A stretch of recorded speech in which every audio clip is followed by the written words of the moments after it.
దివంగత రాజశేఖర రెడ్డి గారి వారసుడిగా తన ప్రజా జీవితాన్ని ప్రారంభించినటువంటి వైఎస్ జగన్మోహన్ రెడ్డి గారు నిరంతరం ప్రజా శ్రేయస్సు, ప్రజల ఆకాంక్షలు నెరవేర్చటమే లక్ష్యంగా, సంకల్పంగా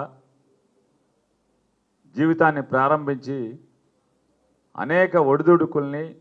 అనేక వేధింపుల్ని, కక్ష సాధింపుల్ని అన్నిటినీ కూడా భరిస్తూనే ఆయన ప్రజా జీవితంలో ప్రజలకి మరింత చేరువ కావాలి. అసలు ప్రజల కోరికలేంటి, ప్రజల ఆశయాలేంటి, ప్రజల లక్ష్యాలేంటి, వారు పాలకుల నుంచి లేదా తమ ఎన్నుకున్న ప్రభుత్వాన్ని నుంచి ఏం ఆశిస్తున్నారు, ఏం కోరుకుంటున్నారు అనేటువంటి విషయాల్ని క్షుణ్ణంగా ప్రజలకు చేరువుగా చేరుకుని తెలుసుకుని తద్వారా అవన్నీ కూడా ప్రజలిచ్చిన అధికారం ద్వారా నెరవేర్చాలనేటువంటి గొప్ప సంకల్పంతో 8 సంవత్సరాల క్రితం ప్రజా సంకల్ప యాత్ర అని చెప్పని ఒక లక్ష్యంతో, ఒక సంకల్పంతో ఇదే రోజున ప్రారంభించి ఇప్పటికి 8 సంవత్సరాలు పూర్తవుతున్న సందర్భంగా దాన్ని ఒక అంత గొప్ప లక్ష్యంతో, సంకల్పంతో దాన్ని ప్రారంభించి 3648 కిలోమీటర్లు తన అడుగుల్ని అడుగు వేసుకుంటూ ప్రయాణం చేసి 2516 గ్రామాల ద్వారా ప్రజల్ని పలకరిస్తూ ప్రజల యొక్క ఆలోచనల్ని, ప్రజల యొక్క మనసుని గుర్తెరిగి లేదా తెలుసుకుంటూ ముందుకు సాగుతూ 134 అసెంబ్లీ నియోజకవర్గాల ద్వారా తన ఈ ప్రజా సంకల్పాన్ని, యాత్రని, ప్రయాణం ముందుకు కొనసాగిస్తూ అలాగే దాంట్లో 124 బహిరంగ సభల్ని ప్రజలకి తను ఏం తెలుసుకున్నాడు, ప్రజల నుంచి తను ఏం విన్నాడు, తను ఏం చేయబోతున్నాడు, దాన్ని ఎలా చేయబోతున్నాడు అనేటిని విషయాల్ని 124 భారీ సభల ద్వారా ప్రజలకి చెప్తూ మరి 55 ఆత్మీయ సమ్మేళనాలు కానీ అనేక కులవృత్తుల మీద ఆధారపడి జీవించేటువంటి వ్యక్తుల యొక్క ఆలోచనల్ని, వాళ్ళ కులవృత్తుల కొనసాగింపులో వారు పడుతున్నటువంటి ఇబ్బందుల్ని, ప్రభుత్వాల నుంచి వారు ఏమీ పొందలేకపోయేటువంటి విషయాల్ని, ఏం చేస్తే కులవృత్తులను కొనసాగించడానికి, కులవృత్తులను బతికించడానికి మంచిదనేది, ప్రభుత్వాలు ఏం చేయాలనేది వారి నుంచి తెలుసుకుంటూ మరి అనంతరం ప్రజలిచ్చినటువంటి ఆ ప్రజా సంకల్ప 8 సంవత్సరాల క్రితం పూర్తి చేసినటువంటి ఆ ప్రజా సంకల్ప యాత్ర ద్వారా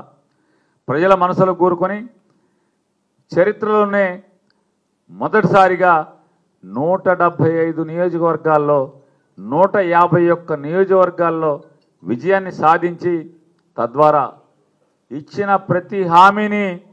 100 రోజుల్లోపు పూర్తి చేయటమే కాకుండా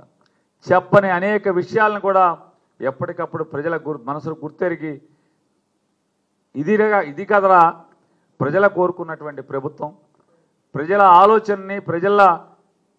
ఆశయాల్ని నెరవేర్చేటువంటి ప్రభుత్వం. తను ఒకటే నమ్మాడు ఆ రోజున పాదయాత్రలో చూసినటువంటి పాదయాత్రలో సుదీర్ఘంగా 3648 కిలోమీటర్లు నడుస్తూ అన్ని గ్రామాల్లో నడుస్తూ ప్రజల యొక్క చేయి పట్టుకుని చేతిలో చేయి వేసి నడుస్తూ ప్రజలు తన గుండెల్లో ఉన్న బాధని ఆత్మీయుడి కింద భావించి ఆడపిల్లలు, ముసలివాళ్ళు, వయోవృద్ధులు, పిల్లలు ఎంతోమంది వారికి చెప్పుకున్నటువంటి ఆత్మఘోషని ఏ రకంగా చేయాలో ఒకటే నమ్మాడు తను. వీటన్నిటికీ సమాజంలో ప్రధానమైనటువంటి మూలం ఆర్థిక బాధలు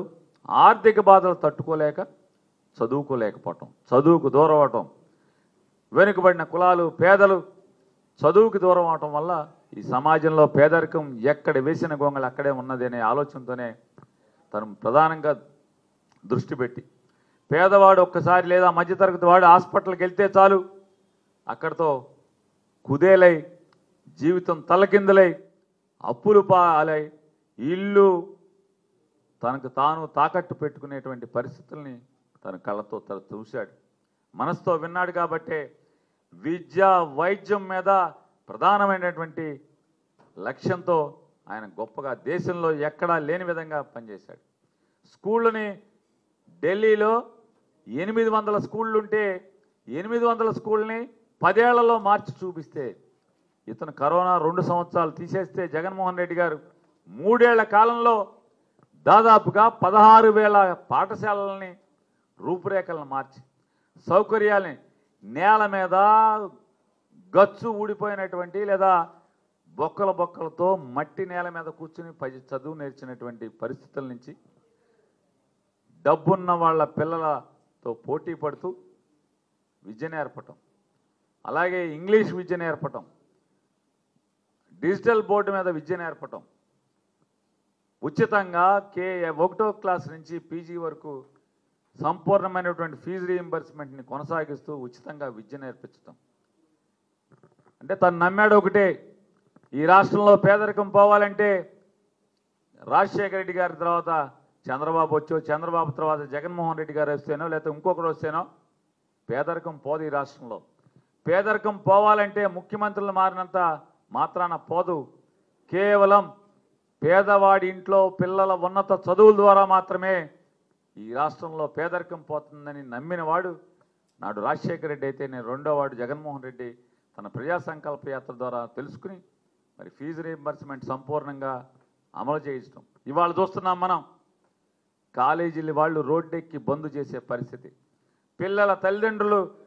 ఫీజులు కట్టలేక తల తాకట్టు పెట్టి తీసుకొచ్చి ఫీజులు కట్టే పరిస్థితి, చదువు మానేసేటువంటి పరిస్థితులు ఇవాళ ఉన్నాయి. జగన్మోహన్ రెడ్డి గారు ఉన్నప్పుడు ప్రభుత్వ పాఠశాలల్లో ఎమ్మెల్యేల దగ్గరికి, సర్పంచుల దగ్గరికి, కౌన్సిలర్ దగ్గరికి, చైర్మన్ల దగ్గరికి, ఎంపీపీల దగ్గరికి మాకు గవర్నమెంట్ స్కూల్లో సీట్ ఇప్పించండి అని చెప్పి రికమెండేషన్ కోసం తల్లిదండ్రులు తిరిగిన పరిస్థితులు ఉన్నాయి. ఇవాళ స్కూళ్ళు వదిలి ఖాళీ చేసి మళ్ళీ ప్రైవేట్ స్కూళ్ళు దారి పడుతున్నటువంటి పరిస్థితులు ఇవాళ ప్రస్తుత ప్రభుత్వంలో చూస్తున్నాం. హాస్పిటల్ ఇవాళ జగన్మోహన్ రెడ్డి గారు నమ్మాడు, వైద్యం అనేది పేదవాడికి ఉచితంగా అందించాలి. పేదవాడు, మధ్యతరగతి వాడు హాస్పిటల్ మెట్లెక్కితే చాలు జీవితం పతనమైపోయే పరిస్థితులు ఉన్నాయి. అందుకోసం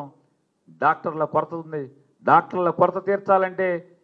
పేదవాడు, మధ్యతరగతి వాడికి చదువుకోవాలి, డాక్టర్లు రావాలని 17 ప్రభుత్వ మెడికల్ కాలేజీలని నిర్మాణం మొదలుపెట్టి దాంట్లో 5 మెడికల్ కాలేజీలు గమ్మత్తుగా 3 ఏళ్ళు, కరోనా 2 ఏళ్ళు తీసేస్తే 3 ఏళ్లలో 5 మెడికల్ కాలేజీలు స్థాపించి ఓపెన్ చేయటం. మిగతా 2 కాలేజీలు ఎలక్షన్ కోడ్ వచ్చేప్పటికి 2 తయారు చేయటం, పాడేరు కానీ పులివెందులు కానీ. మరొక 10 కాలేజీలు సగంలో 60%లో 70%లో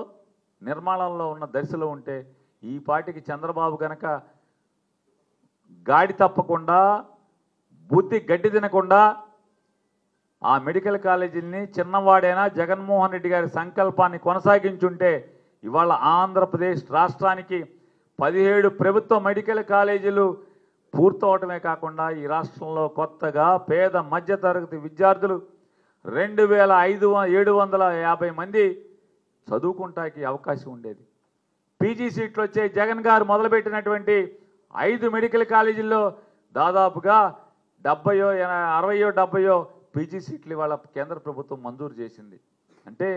ఇవాళ రాష్ట్రంలో జగన్మోహన్ రెడ్డి గారు పెట్టుకున్నటువంటి ఎత్తినటువంటి సంకల్పం మెడికల్ కాలేజీల స్థాపన, తద్వారా వైద్యుల యొక్క సంఖ్య పెంచేదానికి, హాస్పిటల్ బాగు చేయటం, ఇన్ని ఏ సంకల్పాన్ని అంటే ఏదో సామెతగా ఉంది. 5 ఏళ్ళలో 2 ఏళ్ళు కరోనా అయితే 3 ఏళ్లలో ప్రజా సంకల్ప ద్వారా సంకల్ప యాత్ర ద్వారా తన మనసులో ఉన్నటువంటి లేదా ప్రజలు చెప్పుకున్నటువంటి కోరికల్ని తీర్చే క్రమంలో ఇవాళ చంద్రబాబు వచ్చి ఏం చేస్తున్నాయంటే రాక్షస పరిపాలన చేస్తున్నాడు.